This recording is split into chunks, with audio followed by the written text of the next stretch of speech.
Samantala sa karagdagan pang mga balita, nais naman ni Pangulong Ferdinand Marcos Jr. na magkaroon ng pagbabago o pag-amyenda sa money laundering at secrecy laws ng ating bansa habang patuloy pa rin na ang korupsyon ay isang malaking dagok sa kasalukuyang administrasyon, kaya daw dapat magkaroon ng pag-amyenda sa batas sa bank secrecy at anti-money laundering para mabalik ang tiwala ng publiko confidence sa government institution. Sa report na kanyang inilabas matapos ang kanyang SONA, sinabi ni Marcos na ipagtataguyod daw niya ang sound economic governance and financial inclusion sa harap naman ng heightened global tension and uncertainty. Kaya isinusulong nila sa ngayon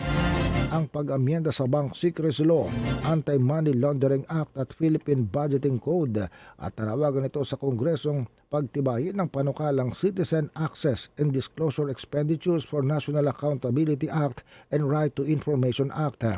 Ang pag-amyenda sa Bank Secrecy Law ng bansa o Bank Secrecy Laws ng bansa ay nasa ilalim ng panukalang Banking Reform for Integrity, Good Governance, Honesty, and Transparency o BRIGHT Act, isa sa mga priority bills ng LEDAC na hindi gumagalaw sa Senado. Ang panukalang batas na ito ay magbibigyan ng disclosure at examination ng bank deposits sa ilalim ng ilang kondisyon, kasama na kapag may investigation or inquiry ang ombudsman, issuance ng order ng competent court kaugnay sa pending case before it, investigations by the Senate, House of Representatives or any of its committees, kasama na rin ng ginagawa in aid of legislation at impeachment-related proceedings, supervisory examinations or inquiries conducted by the Bangko Sentral ng Pilipinas and investigations by the Anti-Money Laundering Council,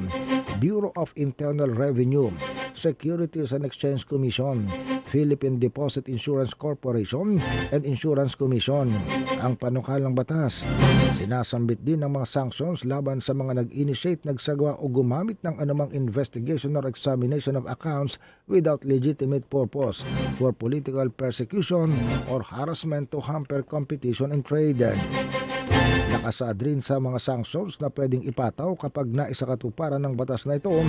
ay ang mga tao o opisyal na tumatanggi na mag-disclose o mag-report ng deposits nang walang justifiable reason, and against those who unlawfully disclose to any unauthorized person ang anumang impormasyon o detalye kaugnay sa depositong pera.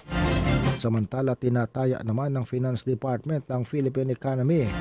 ay nanakawan ng 118.5 billion pesos taon-taon mula 2023 hanggang 2025 sa corruption sa flood control projects.